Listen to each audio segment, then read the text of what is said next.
मैं हूं आफाक अहमद और आप देख रहे हैं न्यूज़ NSO इंडिया।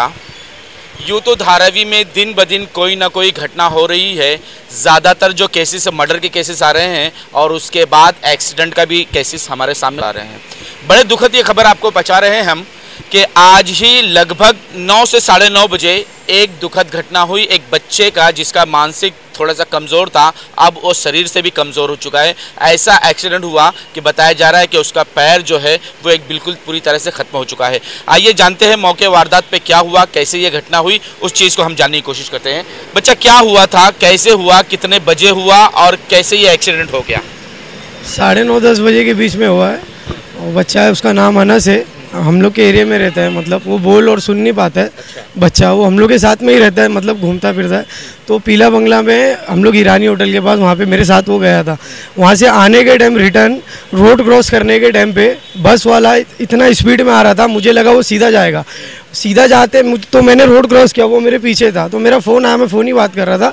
मुझे लगा वो सीधा चले जाएगा, वो साइन की तरफ से आ रहा था, प्रियंका बार की तरफ, और हम लोग ईरानी से यहाँ रोड क्रॉस कर रहे थे। तो मुझे लगा वो सीधा जाएगा, इतना स्पीड में था। तो मैं आगे हो गया, जैसे ही मुझे लगा वो भी क्रॉस कर लेगा, क्योंकि गाड़ी तो और थी नहीं। तो उतने में वो बस वाले ने इतने ज़ोर से टर्न मारा स्पीड में, और पीछे मैं पलट के देखा, मुझे इतने ज़ोर की आवाज़ आई है। वो बच्चे को उसने ठोका और पूरा टायर उसके टांग के ऊपर चढ़ गया था बच्चे के। उसके जब मैं पलट के देखा हूँ तो पूरा टायर उसके ऊपर चढ़ा हुआ। मैं चिल्ला रहा हूँ बस वाले को, मुझे लगा मैं उसका पैर खींच रहा हूँ, मेरे हाथ में नहीं आ रहा है। फिर वो भागने लगा बस वाला, वो टायर पीछे लिया पहले उसने। जब मैंने टांग खींचा ना तो वो भागने लगा। तो मैं लोगों को आवाज़ दिया, तो वहाँ पे लोग 2-3 लोग आए, उसको रुकाए, बस वाले को उतारे, और वो भाग रहा था बस वाला ठोक के, और उसको मैं रिक्शे में डाल के यहाँ पे लेके आया हूँ। उसका बहुत खून, और बच्चे का बहुत ज़्यादा, उसके ज़्यादा पैर पे लग गया। उसके पैर पे आप देखोगे ना, बहुत ज़्यादा खून बह गया बच्चे का उसका। बहन और पिताजी भी हैं, उनसे भी बात करते हैं। बेटा कैसे हुआ था, कुछ पता चला? कब घर से निकला था वो? नहीं, उसका कोई आइडिया नहीं है। वो दिन भर यहीं इन लोग के साथ ही रहता है। हाँ, तुमको कब पता चला? पापा फ़ोन करे 10 बजे। कब पता चला आपको? मेरे को 10 बजे पता चला। तो उसके बाद आपने क्या किया? मैं सीधा साइन हॉस्पिटल आया। कोई कंप्लेंट वगैरह की? नहीं, अभी कोई कंप्लेन नहीं किया। तो क्या चाहते हैं क्या यार? अभी जो देखो क्या होता है। क्या होना चाहिए, क्योंकि BST वालों की अक्सर यही आदत रही है, वो हमेशा इसी तरह का एक्सीडेंट करते हैं और निकल जाते हैं, क्योंकि उनके ऊपर कोई कार्रवाई नहीं होती है, इसलिए वो बिल्कुल आज़ाद रहते हैं। तो क्या ऐसे लोगों पे कार्रवाई होनी चाहिए? ज़रूर। आज जो धारावी में एक 11 साल के बच्चे के साथ हादसा हुआ है, वो कभी भी ना हो, और कायदा और सुव्यवस्था, जो सुव्यवस्था का इसमें बात है, वो मेंटेन होनी चाहिए। और ये हादसा जहाँ पे हुआ है, वो पीला बंगला का सिग्नल, वो कुछ दिनों पहले बंद था, उसके ऊपर भी न्यूज़ बनी थी। फॉलोअप लेने के बाद वो सिग्नल चालू हुआ था, और वो सिग्नल अभी चालू होने के बावजूद BST की बस इतना स्पीड में जाने के वजह से BST बस का जो फ्रंट टायर है, वो फ्रंट टायर के नीचे उसका पाव आने की वजह से ये एक्सीडेंट हुआ है। तो ये ड्राइवर को दिखा नहीं, ऐसे नहीं कह सकते।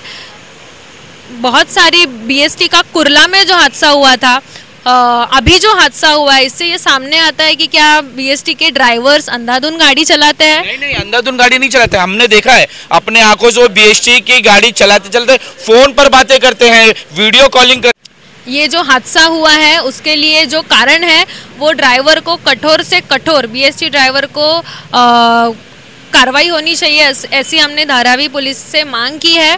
सायन हॉस्पिटल के प्रशासन से हम ये उम्मीद रखते हैं कि वो जो बच्चा है, उसका सर्जरी, ऑपरेशन, जो प्रक्रिया है, वो भी अच्छे से पार हो। और इसके लिए हमने खासदार अनिल देसाई जी, उनके PA से भी बात की। उनके सहयोगी आज हमारे साथ यहाँ पे मौजूद है, उनको हम शुक्रिया अदा करना चाहेंगे। और BST पे हम ये निषेध करते हैं कि उनके ड्राइवर्स को इस तरीके की छूट क्यों है कि वो अंधाधुंध गाड़ी चला सके। इसके बारे में आने वाले दिन में हम पत्र या फिर आंदोलन करने की कोशिश करेंगे, लेकिन पहले उस बच्चे को न्याय मिलना चाहिए। अनिल देसाई सर के साथी भी हैं, ये भी हैं, इनसे जानते हैं कि सर जिस तरह से BST का हमने देखा है, अंधाधुंध बस चलाते हैं, किसी ना किसी तरह का एक्सीडेंट करते ही रहते हैं, और वो जो सिग्नल, वो मोड़ है, वहाँ पर अगर जरा भी वहाँ पर आप ध्यान हटाता है आपका, तो दुर्घटना हो जाती है। तो ऐसे में क्या लगाम नहीं लगनी चाहिए BST के ड्राइवरों पर? देखिए, हम अभी जो अनिल देसाई साहब है, अभी आपने जिक्र किया है, हम उनको निवेदन देंगे कि ये बीएसटी के ड्राइवर जो भी ये रफ चलाते हैं और सिग्नल तोड़ते, खास करके सिग्नल तोड़ना, सिग्नल देखना नहीं, फ़ोन पे बात करना, इसके लिए हम उनके ऊपर तुरंत कार्रवाई करने का, उनको क्या रह गया है, सरकार का डर नहीं है उनके ऊपर। किसके ऊपर भी आप देखो, अभी आम चलते आदमी को किधर भी देखो आप कि पुलिस का डर नहीं रहा। आज स्ट्राइक हुआ है, इधर क्यों हुआ है? पुलिस का डर है, किसके ऊपर नहीं है? पुलिस की वजह से ही ना उधर डॉक्टर आत्महत्या कर रहा है, क्योंकि प्रशासन का ध्यान ही नहीं है, ना ड्राइवर के ऊपर है ना उनके सरोण के ऊपर है, वो अपनी मर्जी से सब करेंगे। और आरोप भी यह है घर वालों का कि इस बच्चे का एफआईआर भी पुलिस स्टेशन में नहीं हो रहा है। नहीं, अभी वो पुलिस वाले उसको लेके आए थे, अभी उसका हमने अनिल देसाई साहब को बोल के हमने एफआईआर कराने बोल दिया है उनको। तो अब क्या होगा उस बच्चे के साथ? क्या उसको न्याय मिलेगा? न्याय देखो, न्याय तो नहीं, लेकिन जो मिलना चाहिए उसके ऊपर उसको अरेस्ट करके उसको अंदर डालना चाहिए, हम तो बोलेंगे। और उसको जितना भी मेडिकल का जो भी लगेगा हम उनको पूरा मदद करेंगे। हम अभी उनके प्रेजेंट, मैं उनका एक आदमी हूँ कि मैं कभी भी फ़ोन आता है हम तुरंत पहुँचते हैं, तुरंत उनको इलाज मिलना है तो इलाज चालू है उनका, और उसके आगे का भी जो भी सर्जरी करना है हम पूरा मदद करेंगे हम उसको। क्या हुआ था घटने में, क्या मामला था और क्या आप बताना चाहोगे इसमें खास बात? ये बेस्टी बस वाले देखो अभी भी इतना रफ चलाते हैं कि उन लोग राइट लेफ्ट नहीं मोबाइल देखते हैं। ये बच्चा वो जो मानसिक है उसका कौन हर्जाना भरेगा? वो बच्चे का ना वो देख सुन सकता है ना बोल सकता है, वो बच्चे का कौन अभी वो हर्जाना भरेगा? कौन उसका ज़िंदगी का पालन पोषण करेगा? वो पहले से ही वो उस तरीके से ज़िंदगी जी रहा था, अब उसकी ज़िंदगी तो और बुरी हो गई। अब वो बस वाला तो उसके ऊपर कुछ बनेगा नहीं, वो तो बेस्टी का बस था, वो तो गवर्नमेंट का आदमी था, उसके लिए कोई कानून नहीं, कोई व्यवस्था नहीं है, और आम लोगों की ज़िंदगी ऐसे ही कटती जाए। ये क्या है?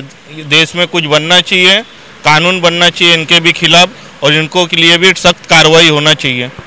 कानून को लेकर हमेशा जनता की उंगली उठती रही है कि उनको न्याय नहीं मिलता, उनके साथ जो है अन्याय होता रहा है, और यही बात हमेशा बीएसटी के साथ भी होती है कि वो अंधाधुंध बस चलाते हैं, बेफिक्र होकर चलाते हैं, जिससे कई एक्सीडेंट होते हैं। कुर्ला का प्रकरण आपने देखा कि कुर्ला में किस तरह से एक्सीडेंट हुआ था, जिसमें कई लोगों की जान चली गई थी, लेकिन उसके बाद भी उसे छोड़ दिया गया, और यही छोड़ने की वजह से ड्राइवर आज़ाद हो जाते हैं और वो बेफिक्री के साथ चलाते हैं, क्योंकि उन पर कोई कार्रवाई होने वाली नहीं है। वो बीएसटी के कर्मचारी है और वो सरकारी कर्मचारी है, इस वजह से ड्राइवर से मैं पूछ रहा हूँ तो बस उसको कोई टेंशन नहीं, उसको घर जाने की जल्दी है। वो जो हिसाब से टर्न मारा वो इतना स्पीड में आया है सर, वो और बस भी ऑलमोस्ट शायद खाली थी बस, और वो इतना अचानक, अगर कोई भी बड़ा, वो तो बच्चा है, वो तो ना समझे, कोई बड़ा इंसान, मैं खुद शॉक हो गया हूँ, मुझे लगा वो सीधा जाएगा, वो अचानक में इतना फास्ट टर्न मारा है, और शायद बस खाली थी, शायद वो बीएसटी वहाँ पे धरावी डिपो है, शायद उसको घर पे जाने की जल्दी थी, उसको बच्चा उसको दिखा, उसको बराबर उतर के बोल रहा है कि दो लड़के, एक क्रॉस कर दिया एक खड़ा है। जब तुमको दिख रहा है कि एक जन क्रॉस कर दिया एक खड़ा है तो तुम ब्रेक मारो, पहली बात तो टर्न है तो तुम स्लो हो जाओ, ब्रेक मार, तुम टर्न मारने के टाइम इतना स्पीड में आ रहे हो। उस जगह पे मैं भी, अगर आप वहाँ पे देखोगे या लोगों से पूछोगे, वहाँ पे मैं भी बचा हूँ।